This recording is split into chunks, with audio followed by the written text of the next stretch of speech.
Hello students, हम लोग chapter पढ़ रहे थे केमिकल इक्वेशन एंड रिएक्शंस। तो आज मैं आपको रिएक्शंस को कैसे बैलेंस किया जाता है वो सिखाऊंगा। ठीक है। तो स्टूडेंट, सबसे पहले आपको ये पता होना चाहिए कि केमिकल रिएक्शन को, केमिकल इक्वेशन को लिखते कैसे हैं। वैसे ये प्रीवियस लेक्चर में आपको बता चुका हूं। आप ये ध्यान रखना। सर मान लीजिए ए है और प्लस में क्या है आपका बी है, और ये दोनों कंबाइन होकर क्या बना रहे हैं, ए बी बना रहे हैं। तो आप ये ध्यान रखना, एरो के इस तरफ वाला जो पार्ट होता है, जो लेफ्ट साइड में जो चीज हम लिखते हैं, उसको हम लोग बोलते हैं रिएक्टेंट। क्या बोलते हैं स्टूडेंट्स? रिएक्टेंट। और एरो के जो इस तरफ होगा राइट साइड में, सर उसको हम लोग क्या बोलते हैं? प्रोडक्ट बोलते हैं। क्या बोलते हैं? प्रोडक्ट। तो इस तरीके से कोई भी केमिकल जो इक्वेशन होती है या जो रिक्वेशन या जो रिएक्शन होती है, उसको हमें क्या करना है? रिप्रेजेंट करना है। ध्यान रखना, लेफ्ट साइड में जो होगा उसे क्या बोलते हैं? रिएक्टेंट। और जो राइट साइड में होगा उसे क्या बोलते हैं? प्रोडक्ट। ठीक। तो आज हमारा जो मेन फोकस होगा वो बैलेंसिंग पे होगा। ठीक है। तो स्टूडेंट्स, आप ये ध्यान रखना, सबसे पहला क्वेश्चन ये आएगा कि सर किसी भी केमिकल इक्वेशन को बैलेंस ही क्यों करना है। ठीक है। जैसे यहाँ पर ये नाइट्रोजन है और यहाँ पर क्या है आपका? हाइड्रोजन है। और यहाँ पर ये क्या बन रहा है सर? अमोनिया। क्या बन रहा है? अमोनिया। तो आप खुद देखो, दो तिया छह। ठीक है भाई, तीन हाइड्रोजन है ना, इसके आगे दो है। तो दो तिया कितना हो गया? छह। और नाइट्रोजन कितना हो गया? दो। और यहाँ पर हाइड्रोजन कितना है? दो। ठीक है ना। और नाइट्रोजन भी यहाँ पर कितना है? दो है। तो क्या ये केमिकल इक्वेशन बैलेंस है? मेरे को आप ये बताइए। बैलेंस नहीं है। ठीक है, क्योंकि बैलेंस का मतलब होता है जितने एटम आपके प्रोडक्ट में होने चाहिए उतने ही एटम आपके कहां पर होने चाहिए? रिएक्टेंट में होने चाहिए। तो किसी भी केमिकल इक्वेशन को बैलेंस करना बहुत जरूरी है। क्यों बैलेंस करना जरूरी है? आप लोगों ने 9th क्लास में एक लॉ पढ़ा होगा। आप लोगों ने 9th क्लास में एक लॉ पढ़ा होगा जिसको हम लोग बोलते हैं लॉ ऑफ कंजर्वेशन ऑफ मास। क्या बोलते हैं students? Law of conservation of मास। ठीक है। अब वो जो लॉ आपने पढ़ा है ना मेरे बच्चे, वो जो लॉ आपने पढ़ा है, जैसे एग्जांपल के लिए हाइड्रोजन, और यहां पर मैं क्या लिख दे रहा हूं? ऑक्सीजन। और यहां क्या बना दे रहा हूं सर? वाटर। क्या बना दे रहा हूं? वाटर। आप खुद देखिए, यहां पर रिएक्टेंट में दो हाइड्रोजन है और दो ही क्या है आपके? ऑक्सीजन है। ठीक। और आपका जो प्रोडक्ट है, यहाँ दो हाइड्रोजन है और एक क्या है? ऑक्सीजन है। सर हाइड्रोजन तो बैलेंस है, दो यहाँ है दो यहाँ है। लेकिन ऑक्सीजन क्या बैलेंस है? नहीं। ऑक्सीजन प्रोडक्ट में एक है, रिएक्टेंट में कितना है? दो है। तो भाई बैलेंस करना क्या है? बहुत ज्यादा जरूरी है। तो कैसे बैलेंस करेंगे? तो सर मैं एक काम करता हूं, यहाँ पर दो ऑक्सीजन है, यहाँ पर एक है, तो मैं इसके आगे दो लिख देता हूँ, दो से मल्टीप्लाई कर देता हूँ। तो अब यहाँ पर ऑक्सीजन भी कितना हो जाएगा? दो हो जाएगा। लेकिन हाइड्रोजन कितना हो गया? चार। अब हाइड्रोजन अनबैलेंस हो गया। और यहाँ पर हाइड्रोजन कितना है? दो है। तो ऑक्सीजन तो बैलेंस हो गया, कोई दिक्कत नहीं है, दो ऑक्सीजन इधर है, दो ऑक्सीजन इधर है। लेकिन अब यहाँ पर कितने हाइड्रोजन है? चार। और यहाँ कितने हाइड्रोजन है? दो है। तो अब मैं कौन से नंबर से मल्टीप्लाई करूं कि जितने हाइड्रोजन यहाँ है उतने ही यहाँ पर आ जाए? तो सर एक काम करता हूं, मैं दो ही से मल्टीप्लाई कर देता हूँ। भाई दो हाइड्रोजन थे, मेरे को चार करने थे, मैंने दो से मल्टीप्लाई कर दिया। तो अब ये आपकी इक्वेशन क्या होगी? बैलेंस हो गई। भाई चार हाइड्रोजन यहाँ पर है और दो दूनी चार, चार हाइड्रोजन यहाँ पर है, दो ऑक्सीजन यहाँ पर है और दो ही ऑक्सीजन आपके यहाँ पर है। तो इसी को बैलेंस केमिकल इक्वेशन बोलते हैं। किसी भी इक्वेशन को बैलेंस करना इसलिए जरूरी होता है क्योंकि जितने एटम आपके इधर होंगे उतने ही एटम आपके इधर होंगे। ठीक है ना। तो आपने एक लॉ पढ़ा होगा 9th क्लास के अंदर, law of conservation of mass. Law of conservation of मास क्या बोलता है कि सर जितना रिएक्टेंट का मास होगा, ठीक है, या जितने एटम रिएक्टेंट की तरफ होंगे उतना ही मास या उतने ही रिएक्टेंट के एटम कहां पर होंगे? आपके प्रोडक्ट में होंगे। कहां पर होंगे? प्रोडक्ट में। भाई जो मास इधर होगा वही मास क्या होगा? इधर होगा। तो जो भी बैलेंस केमिकल इक्वेशन होती है वो law of conservation of mass को क्या करता है? फॉलो करता है। क्या करता है? फॉलो करता है। ठीक है। तो इसीलिए आपको क्या करना पड़ेगा? इक्वेशंस को बैलेंस करना पड़ेगा। तो हमें कैसे पता लगेगा कौन सा बैलेंस है कौन सा अनबैलेंस है? तो ध्यान रखना, अगर कोई भी केमिकल इक्वेशन बैलेंस होगी, ठीक, तो सर उसमें जितने एलिमेंट रिएक्टेंट के होंगे, जितने एटम रिएक्टेंट के होंगे उतने ही किसके होंगे? प्रोडक्ट के होंगे। किसके होंगे? प्रोडक्ट के। ठीक है। और अगर कोई केमिकल इक्वेशन बैलेंस है तो सर वो कौन से लॉ को फॉलो करेगी? लॉ ऑफ कंजर्वेशन ऑफ मास। भाई समझो ना, जितने एटम रिएक्टेंट में, जितना मास रिएक्टेंट में, उतना ही एटम या उतना ही मास कहां पर है? आपका प्रोडक्ट में है। ठीक है। तो mass of reactant equal to mass of क्या है? प्रोडक्ट है। यही तो law of conservation of mass है। ठीक है। तो ये law of conservation of mass को क्या करता है? फॉलो करता है। क्या करता है स्टूडेंट्स? फॉलो। यहाँ पर इन्होंने दो एग्जाम्पल भी ले रखे हैं। क्या ले रखे हैं? दो एग्जाम्पल भी। अभी मैं आपको ये बताऊंगा। अगर अनबैलेंस केमिकल इक्वेशन की बात करूं तो मेरे भाई जितने एटम या जो भी आपके एलिमेंट्स हैं रिएक्टेंट में होंगे उतने ही आपके प्रोडक्ट में नहीं होंगे। डिफरेंट वर्ड लगा रखा है इसलिए, ठीक है ना। भाई रिएक्टेंट में नंबर ऑफ एटम्स अलग हैं, प्रोडक्ट में नंबर ऑफ एटम्स क्या है? अलग है, तो अनबैलेंस है। और अगर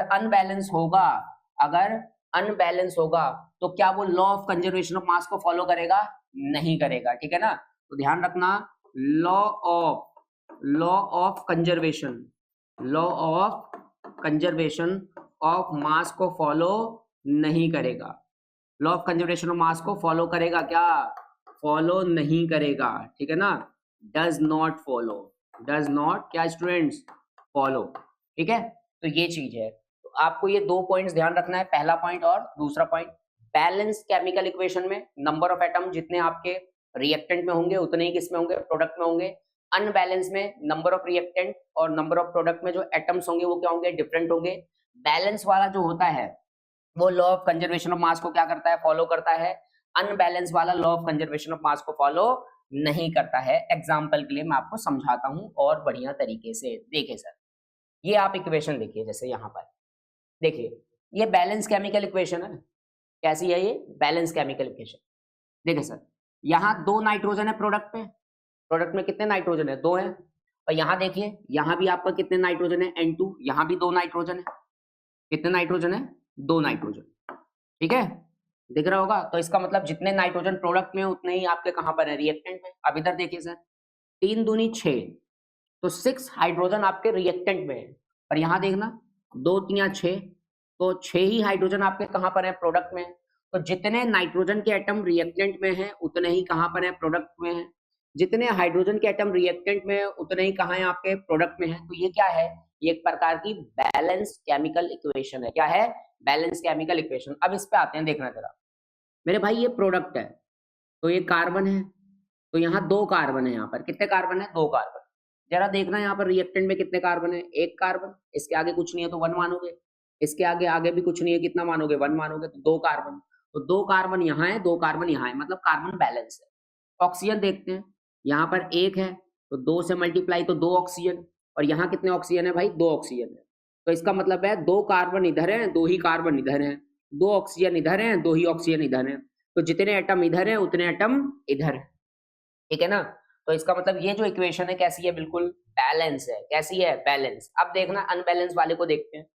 देखिए सर, देख के ही पता लग रहा है, यहाँ पर कार्बन के कितने एटम है रिएक्टेंट में? 1 2। भाई कार्बन के 2 एटम है। यहाँ पर कार्बन के कितने एटम है सर? 1 है। भाई 1 ही तो है, ठीक। तो क्या बैलेंस हुआ? नहीं हुआ, अनबैलेंस है।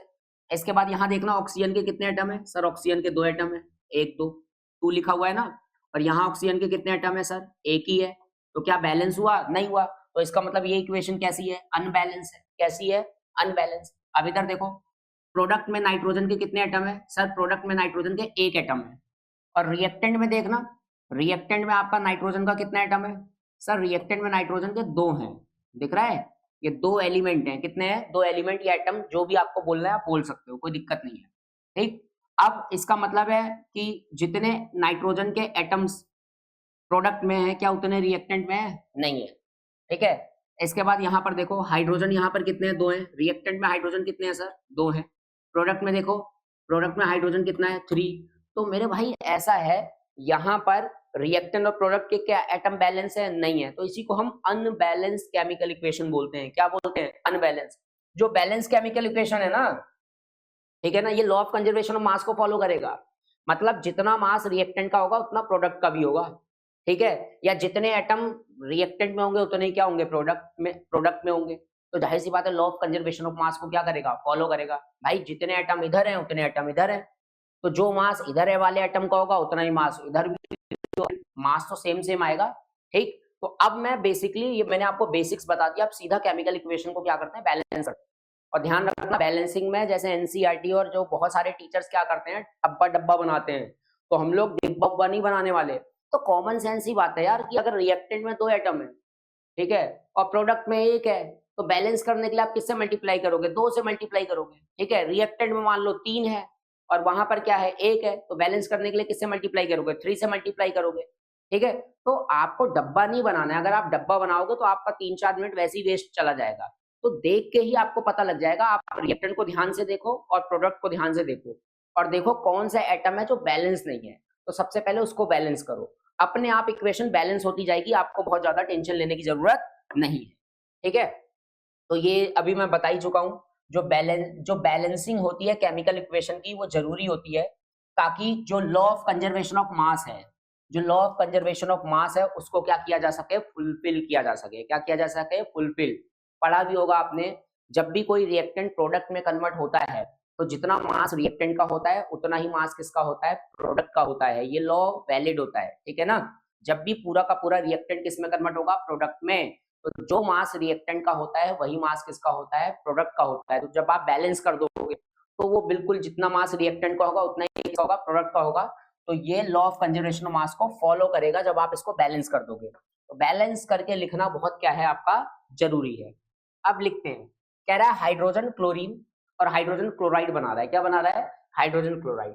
मेरे भाई ऐसे लिख दे रहा हूं मैं, पहले हाइड्रोजन H2 और यहाँ क्या है आपका Cl2, और सर क्या बना रहा है, हाइड्रोजन क्लोराइड HCl बना रहा है। क्या बना रहा है, HCl। खुद देखो ध्यान से, सर हाइड्रोजन के कितने एटम है, 2 एटम है। हाइड्रोजन के कितने एटम है, 2 है। यहाँ पर हाइड्रोजन के कितने एटम है, 1। कितने एटम है हाइड्रोजन के, 1 है। तो बताओ कौन से नंबर से मल्टीप्लाई करूं कि यहाँ का हाइड्रोजन एटम और यहाँ का एटम क्या हो जाए, इक्वल हो जाए, ठीक है। तो मैं काम करता हूँ, किससे मल्टीप्लाई करता हूँ, 2 से मल्टीप्लाई करता हूँ। किससे, क्योंकि यहाँ 2 है, यहाँ पर 1 है, तो कॉमन सेंस ही बात है, 2 से मल्टीप्लाई करोगे तो अब हाइड्रोजन कितना हो गया, 2 हो गया। अब एक चीज देखो, यहाँ क्लोरीन कितना है, 2 है, और यहाँ भी अब क्लोरीन कितना हो गया, 2, ठीक है। तो इसका मतलब ये इक्वेशन बिल्कुल क्या हो गई आपकी, बैलेंस हो गई है। क्या हो गई है, बिल्कुल बैलेंस। अब लेड की बात करें, Pb, ठीक। लेड की बात करें तो क्या है आपका, Pb। अब देखना जरा, कॉपर क्लोराइड CuCl2 लिख दे रहा हूँ, कॉपर क्लोराइड CuCl2, और फिर यहाँ जो बनेगा वो बनेगा PbCl2, ठीक। लेड क्लोराइड और कॉपर आपका क्या हो जाएगा, अलग हो जाएगा। अब बैलेंस करते हैं, क्या करते हैं, बैलेंस। देखना जरा, प्रोडक्ट में एक कॉपर है, यहाँ भी एक कॉपर है, तो यार कॉपर को बैलेंस करने की जरूरत है क्या, नहीं। जो चीज बैलेंस नहीं है उसको देखो आप और उसको बैलेंस करो। यहाँ भी लेड है, ठीक है, और यहाँ भी क्या है, लेड है, एक ही एक है, तो लेड को भी क्यों बैलेंस करोगे, ठीक है।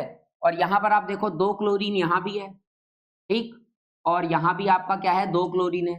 तो अगर आप ये इक्वेशन देखोगे तो ऑलरेडी ये इक्वेशन क्या है सर, बैलेंस्ड है। ये इक्वेशन ऑलरेडी क्या है सर, बैलेंस है। आप ये ध्यान रखना भाई, एक लेड इधर है, एक इधर है, 2 क्लोरीन इधर है, 2 ही क्लोरीन इधर है, एक कॉपर इधर है रिएक्टेंट में और एक कॉपर इधर है, ठीक। तो जितने एटम है वो सारे के सारे आपके क्या हैं, बैलेंस्ड है। अब इसको देखते हैं, सर आपका आता है जिंक ऑक्साइड ZnO, और फिर आपका आता है कार्बन, और अब क्या बना रहा है, जिंक बना रहा है, और प्लस में क्या बना रहा है, कार्बन मोनोऑक्साइड। देखते हैं ये इक्वेशन बैलेंस है या अनबैलेंस है। अगर बैलेंस है तो ठीक है, अनबैलेंस है तो बैलेंस करके देखेंगे।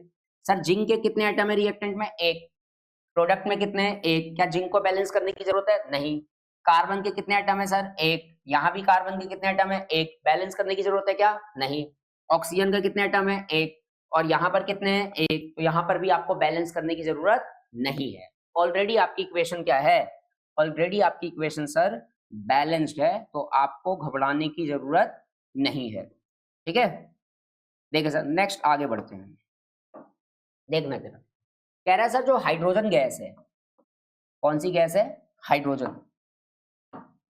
हाइड्रोजन गैस नाइट्रोजन के साथ कंबाइन हो रही है, नाइट्रोजन मतलब N2, और सर जब कंबाइन हो रही है तो अमोनिया बना रहा है। क्या बना रहा है, अमोनिया, NH3।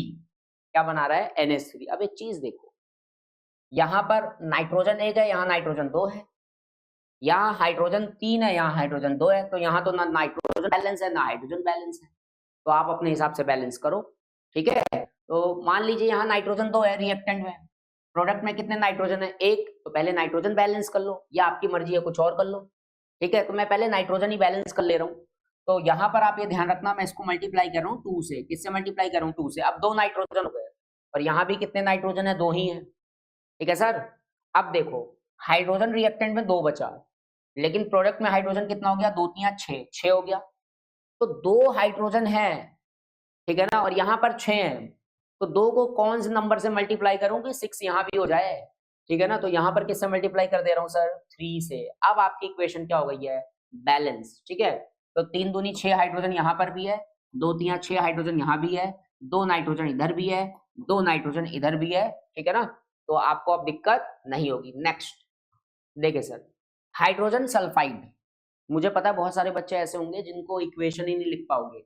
भाई इक्वेशन लिखने के लिए क्या होता है कि 9th क्लास में एक चैप्टर आता है, वहां पर अलग अलग तरीके के मॉलिक्यूल्स दिए जाते हैं जिससे फॉर्मूले बनाए जाते हैं। ठीक है, तो मैं एक सेपरेट वीडियो ऐसा बना दूंगा जिसमें बच्चों को जो फॉर्मूले डिफरेंट डिफरेंट बनाए जाते हैं वो कैसे बनाए जाते हैं वो आपको आ जाएगा। ठीक है, अभी आपको जैसे बता रहा हूँ आप उस हिसाब से देख लो। देखिए सर, सबसे पहले हाइड्रोजन सल्फाइड H2S, है ना, बर्न विद एयर। एयर मतलब भाई ऑक्सीजन, कभी बोले बर्न इन एयर, ऑक्सीजन के साथ जला रहा है। और कह रहा है वाटर बना रहा है, क्या बना रहा है, वाटर। और सल्फर डाइऑक्साइड बना रहा है। सल्फर डाइऑक्साइड मतलब सल्फर और डाइऑक्साइड मतलब O2। सल्फर डाइऑक्साइड मतलब सल्फर और डाइऑक्साइड मतलब O2।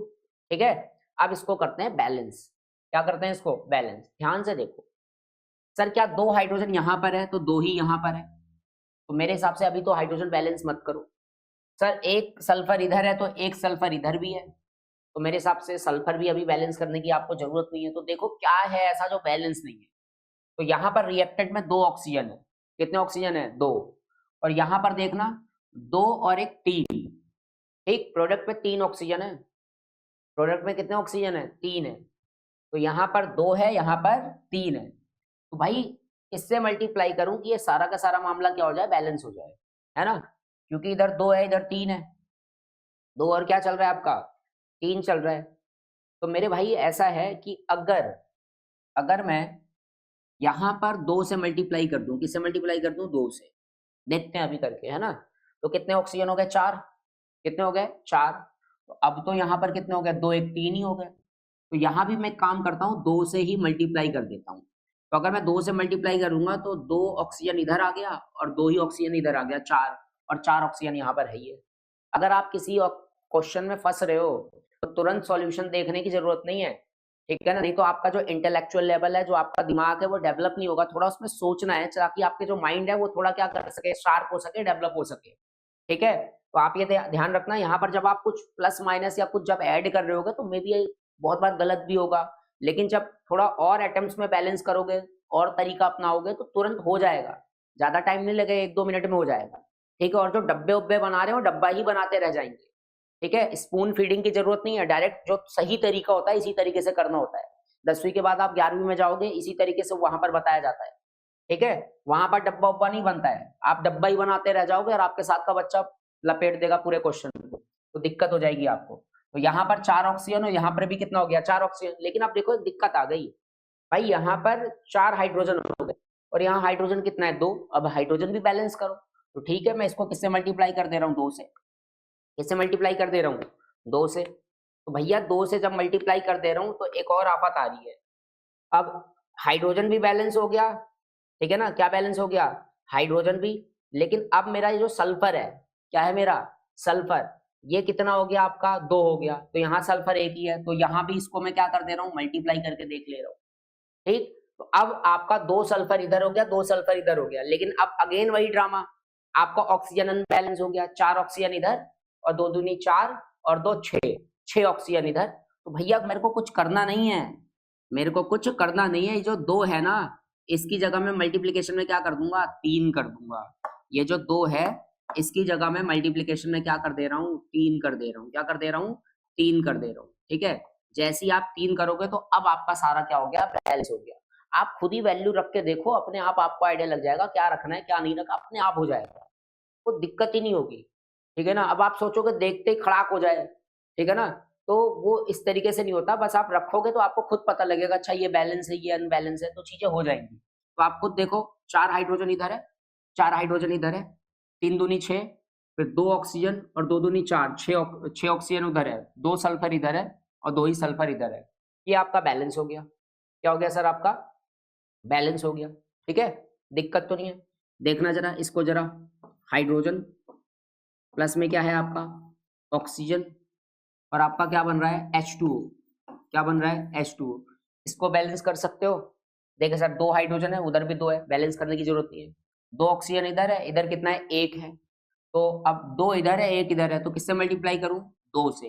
अब बैलेंस हो गया, लेकिन अगेन हाइड्रोजन अनबैलेंस हो गया, जैसे ऊपर वाले में हुआ था। एक को बैलेंस किया, दूसरा अनबैलेंस हो गया, तो अब हाइड्रोजन को भी बैलेंस करना पड़ेगा। तो 4 हाइड्रोजन हो गए इधर, 2 दूनी 4, इधर 2 है, तो किससे मल्टीप्लाई करूं, 2 से, बैलेंस हो गया। क्या हो गया सर, बैलेंस हो गया। इसी तरीके से जो कैल्शियम कार्बोनेट होता है, क्या होता है, कैल्शियम कार्बोनेट, जब हीट करेंगे, अभी आगे आएगा ये, ठीक है ना, डिकम्पोजिशन के अंदर, तो क्या बनता है, कैल्शियम ऑक्साइड प्लस में क्या बनेगा, कार्बन डाइऑक्साइड। देखते हैं बैलेंस है या नहीं है। सर एक कैल्शियम इधर है, एक कैल्शियम इधर है, जरूरत ही नहीं। सर एक कार्बन इधर है, सर एक ही कार्बन इधर है, जरूरत ही नहीं है। सर 3 ऑक्सीजन इधर है, 2 और एक 3 ऑक्सीजन इधर है, तो ऑलरेडी बैलेंस्ड है। सर ऑलरेडी ये क्या है, बैलेंस है, ठीक है। तो जो जो हम लोग रिएक्शंस देख रहे हैं उसको आपको क्या करते चलना है, बैलेंस करते हुए चलना है। देखिए सर, अब इधर देखते हैं, इसको बैलेंस करना है, ठीक है।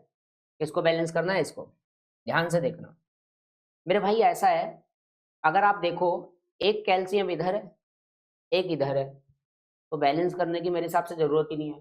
लेकिन आप देखो, ये जो इधर लिखा है ना, NO3 और फिर 2 है, तो 2 मल्टीप्लाई होगा अंदर जाके, तो यहाँ 2 नाइट्रोजन है। कितने नाइट्रोजन है, 2।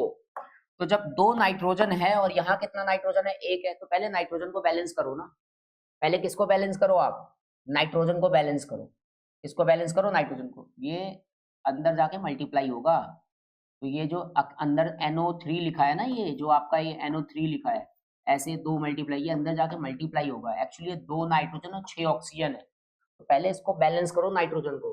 तो मैं इसके आगे 2 लिख दे रहा हूँ। क्या लिख दे रहा हूँ, 2, ठीक है। अब जैसे ही मैंने 2 लिखा, ठीक, आप देखो, आपका नाइट्रोजन तो बैलेंस हो गया, और यहाँ नाइट्रोजन तो बैलेंस हो ही गया, दिख रहा होगा आपको, है ना। और क्या बैलेंस करना है, देखो, कैल्शियम ऑलरेडी आपका बैलेंस है। कैल्शियम क्या है, बैलेंस है। हाइड्रोजन देखते हैं बैलेंस है या नहीं है। देखो यहाँ भी ऐसा है, OH, और ये कितनी बार आ रहा है, 2 मल्टीप्लाई होगा, तो यहाँ 2 हाइड्रोजन है। कितने हैं, 2 हाइड्रोजन, और 2 2 4 हाइड्रोजन है। यहाँ कितने हाइड्रोजन है, 2, तो आगे किससे मल्टीप्लाई करूं, 2 से, ताकि यहाँ भी कितने हाइड्रोजन हो जाएं, 4। कितने हो जाएं, 4। तो आपने नाइट्रोजन बैलेंस कर लिया, आपने हाइड्रोजन भी क्या कर लिया, बैलेंस कर लिया। कैल्शियम आपको बैलेंस करने की जरूरत नहीं है, क्योंकि एक कैल्शियम इधर है, एक इधर है, ठीक है। अब देखते हैं ऑक्सीजन बैलेंस करना है या नहीं करना है। तो यहाँ क्या है, 6 ऑक्सीजन, ठीक है, और 2, 8 ऑक्सीजन है इधर प्रोडक्ट में।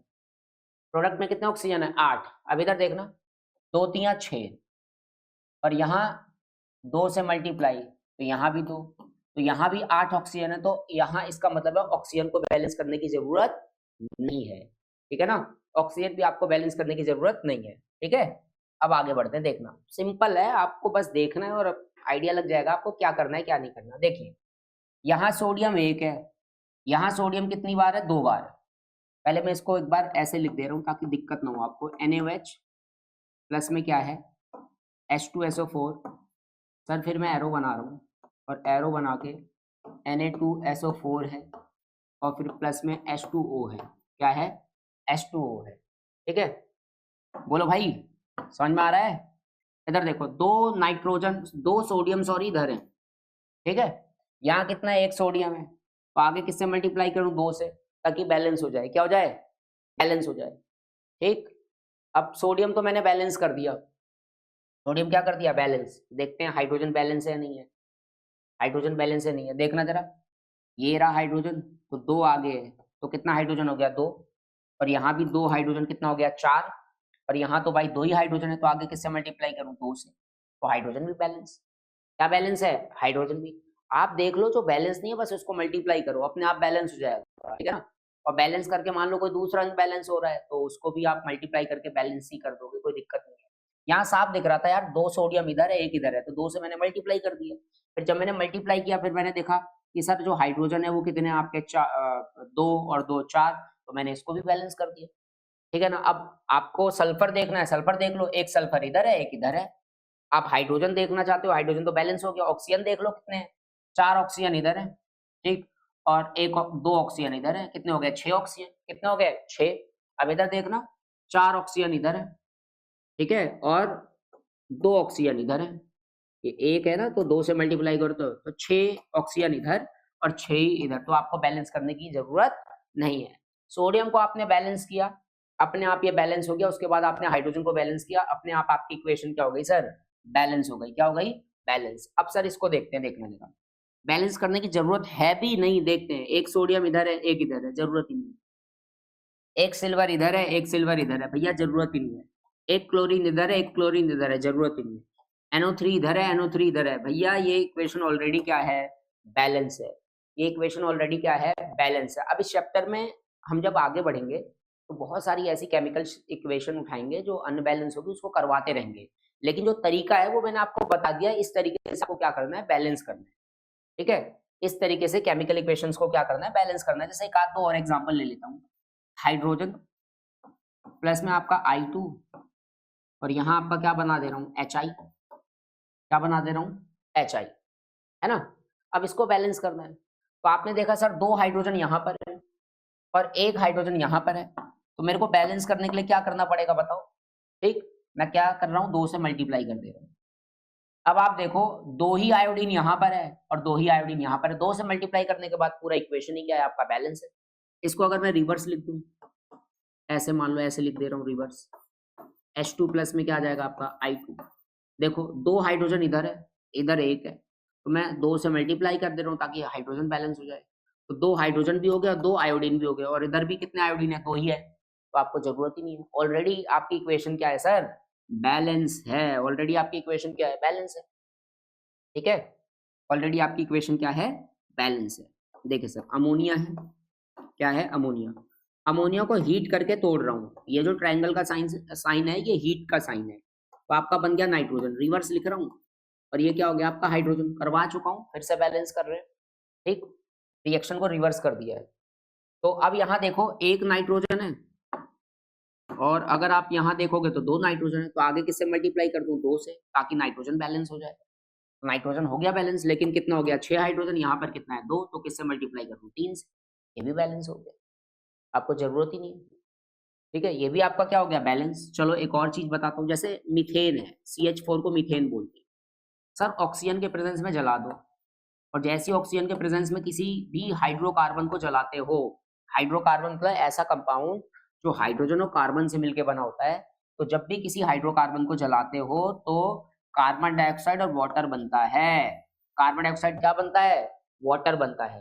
तो देखो अब इसमें ध्यान से, ठीक, इधर कितने हाइड्रोजन है, 4, इधर कितने हैं, 2, तो किससे मल्टीप्लाई कर दूं आगे, 2 से, कितने हाइड्रोजन हो जाएंगे, 4। अब एक और चीज देखो, 2 ऑक्सीजन और 2, 4 ऑक्सीजन, यहाँ 2 ही हैं, तो आगे किससे मल्टीप्लाई कर दूंगा, 2 से, और ये इक्वेशन आपकी क्या हो जाएगी, प्रॉपर बैलेंस हो जाएगी। क्या हो जाएगी स्टूडेंट, बैलेंस हो जाएगी। तो मैंने आपको इतनी सारी इक्वेशंस प्रैक्टिस करवाई है बैलेंसिंग की, आई होप सो आप लोगों को समझ में आया होगा। ठीक है ना, आई होप सो आप लोगों को ये सारी इक्वेशंस क्या हुई होंगी, समझ में आई होंगी। ठीक है स्टूडेंट्स, ठीक। तो इसके आगे डिफरेंट तरीके की जो केमिकल रिएक्शंस हैं, जैसे कॉम्बिनेशन, डीकम्पोजिशन, ठीक, डबल डिस्प्लेसमेंट, डिस्प्लेसमेंट, इन सब चीजों को मैं आपको टीच करूंगा।